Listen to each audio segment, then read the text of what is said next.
Welcome friends. நம்ம பார்க்க போகிறது லாஜிஸ்டிக்ஸ் கோர்ஸ் பார்ட் 1.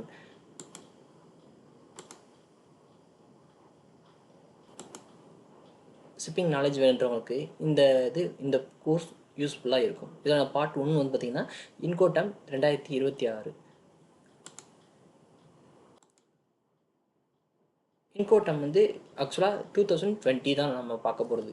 ஏன் 2020 அப்படின்னா இன்கோடமோட ரூல் பார்த்திங்கன்னா ரூல்ஸு அப்புறம் ப்ளஸ் இது புது இன்கோடம் அதில் பழைய இன்கோடம் ரிமூவ் பண்ணுறதுலாம் பார்த்திங்கன்னா எவ்ரி 10 இயர்ஸ்க்கு ஒன்று தான் சேஞ்ச் பண்ணுவாங்க. லாஸ்ட்டாக 2020 பண்ணாங்க. அடுத்து 2030 தான் இது சேஞ்ச் பண்ணுவாங்க. அதில் ஒரு இன்கோடம் புதுசாக வரலாம், இல்லை ஒரு இன்கோடம் ரிமூவ் ஆகலாம், இல்லை அந்த இன்கோடம்க்கு ரூல்ஸ் சேஞ்ச் பண்ணலாம். இந்த இன்கோடம் ஃபுல் ஃபார்ம் என்ன பார்த்திங்கன்னா இன்டர்நேஷ்னல் கமர்ஷியல் டேம். இதோட வந்து யார் கிரியேட் பண்ணுறாங்க பார்த்தீங்கன்னா இன்டர்நேஷ்னல் சேம்பர் ஆஃப் காமர்ஸ். இந்த இன்கோடம் வந்து பையரும் செல்லரும் தான் டிசைட் பண்ணிக்கிறாங்க. நம்ம இந்த இன்கோடமில் பண்ணலாம், இந்த இன்கோடமில் சொல்கிறது பேமெண்ட் ட்ரான்சாக்ஷன் பண்ணிக்கலாம்னு அவங்க தான் டிசைட் பண்ணுறாங்க. இந்த இன்கோடம் பார்ட் வந்து பார்த்திங்கன்னா பேசிக்காக ஒரு விஷயம் தெரியணும்.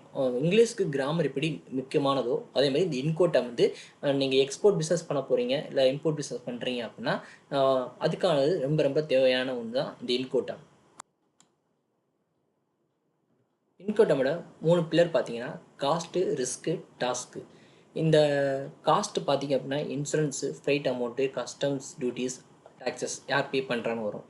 ரிஸ்க்கு டேமேஜோ லாஸ் யார் ரெஸ்பான்சிபிலிட்ட மாதிரி. டாஸ்க்கு பேப்பர் ஒர்க்கு, அப்புறம் லைசன்ஸு, லோக்கல் டிரான்ஸ்போர்ட் இதெல்லாம் வந்து யார் ரெஸ்பான்சிபிள் அப்படின்ற மாதிரி. இன்கோடமில் 4 குரூப் இருக்குது. E group, F group, C group, D group. அப்புறம் இன்கோடம் 11 இருக்குது.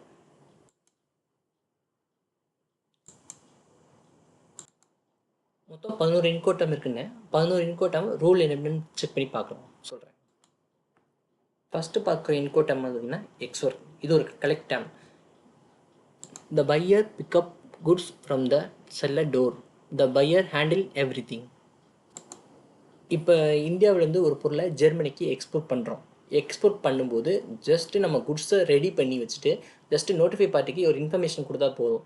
அவங்களே வந்து குட்ஸை இங்கேருந்து எடுத்துகிட்டு மொத்தமாக போய் அது இடையில என்னென்ன ஒர்க் இருக்கோ எல்லாமே கஸ்டம், டேக்ஸு, ஃபைட்டு, இன்சூரன்ஸ் எல்லாமே பே பண்ணி அவங்க அது வந்து யார் பண்ணணும்னா பையோட ரெஸ்பான்சிபிள் தான். அவங்களே எல்லாமே பண்ணிடுவாங்க. செல்லர் ஜஸ்ட்டு குட்ஸை அரேஞ்ச் பண்ணி வச்சா மட்டும் போதும். இந்த வகையானதுக்கு எக்ஸ் ஒர்க்னு நேம். அடுத்து FCA free carrier. Seller delivers to a carrier. இதுவும் இந்தியாவிலேருந்து ஒரு பொருளை ஜெர்மனி எக்ஸ்போர்ட் பண்ணுறீங்க அப்படின்னா ஒரு ட்ரக்கு இங்கேருந்து ஒரு ட்ரக்கை அரேஞ்ச் பண்ணி போர்ட்டில் ஒப்படைக்கணும். அந்த ட்ரக்குக்கான காஸ்ட்டு நம்ம தான் பே பண்ணணும். ஆக்சுவலாக செல்லராக இருந்தால் செல்லர் பே பண்ணணும். இதற்கு FCAன்னு பேர்.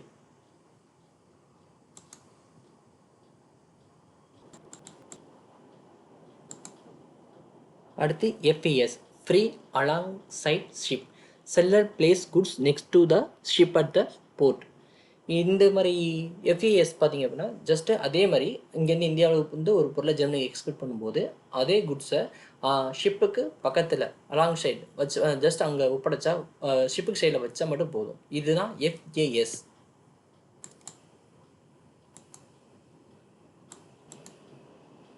அடுத்து FOB free on board. Seller load பண்ணி the goods on to the ship. நம்ம இங்கேருந்து அதே பொருளை எக்ஸ்போர்ட் பண்ணும்போது ஜஸ்ட்டு நம்ம குட்ஸை அந்த குறிப்பிட்ட ஷிப்பில் வந்து நம்ம ஏற்றி விட்டால் போதும். அதுக்கப்புறம் அந்த ஷிப்பு சப்போஸ் அந்த குட்ஸ் டேமேஜ் ஆச்சுன்னா பையர் தான் ரெஸ்பான்சிபிள். CFR அடுத்த incoterm cost and freight. Seller pays for a transport but the buyer takes the risk once the good or the under ship. CFR இந்த மாதிரி இப்போ டைப் பார்த்தீங்கன்னா இதே இந்தியாவிலேருந்து ஒரு பொருளை ஜெர்மனிக்கு சேம் எக்ஸ்போர்ட் பண்ணுறோம். இதில் வந்து எப்படி ரெஸ்பான்சிபிள் பார்த்தீங்கன்னா செல்லர் வந்து ஃப்ரைட்டுக்கான அமௌண்ட்டை பே பண்ணிடணும். டேமேஜ் வந்தால் பையர் ரெஸ்பான்சிபிள். அடுத்த incoterm CAF cost, insurance and freight like CFR but in the seller also pays for the basic insurance.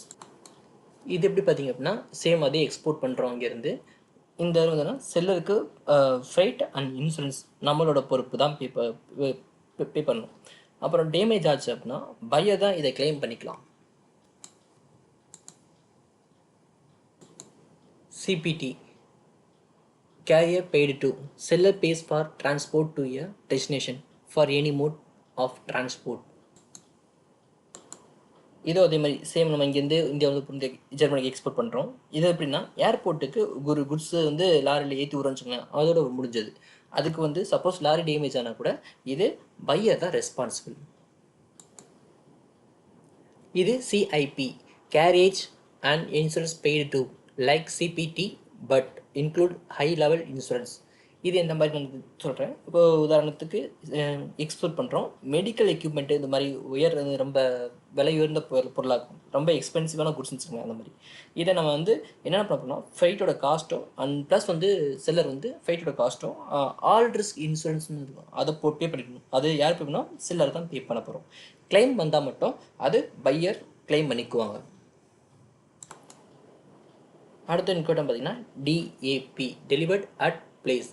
Seller delivers to the buyer location, buyer அன்லோட்ஸ்.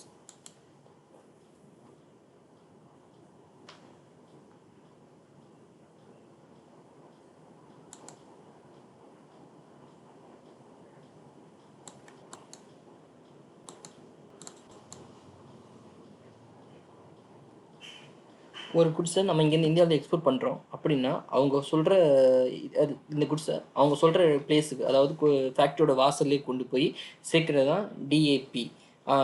இதில் வந்து எக்ஸ்போர்ட் கிளியரன்ஸு டாக்குமெண்ட்ஸ் இதெல்லாம் செல்லாக தான் பே பண்ணணும். But import duties மட்டும் வாங்குறவங்க responsible.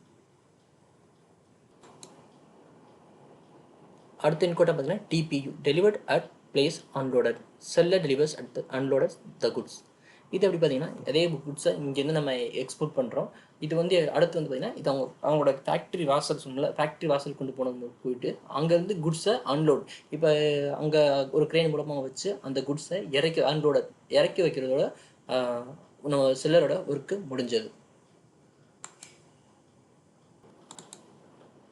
இந்த இன்கோட்டம் பார்த்தீங்க அப்படின்னா 2020 புதுசாக வந்தது. இதுக்கு முன்னாடி D18 இருந்தது, அதை இப்போ டிபியூன்னு மாற்றிருக்காங்க. அடுத்த incoterm DDP delivered duty paid. Seller handle everything including paying import taxes.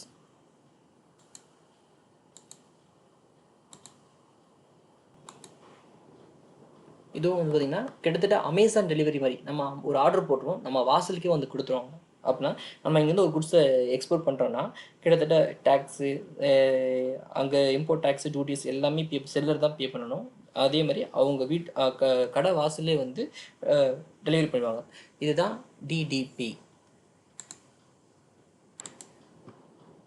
இந்த இன்கோட்டம் பார்த்தீங்கன்னா கரண்ட் வெர்ஷன் படி 2 மெயின் கேட்டகரியாக பிரிக்கலாம்.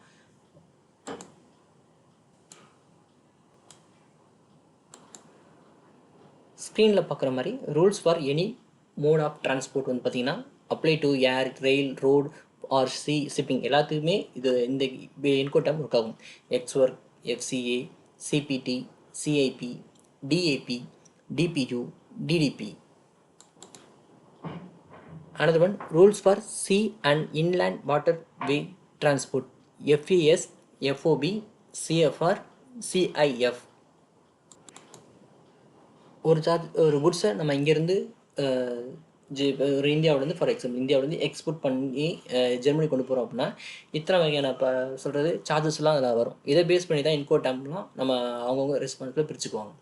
என்னென்னதெல்லாம் பார்த்தீங்கன்னா கீழே ஸ்க்ரீனில் கொஸ்டின் வரும். Packing charges, loading charges, export clearance charges, inland transportation charges, terminal handling charges, loading on to vessel charges, marine insurance charges, unloading main carriage charges, terminal handling charges, customs duties and taxes, delivery to destination, unloading at the buyer place.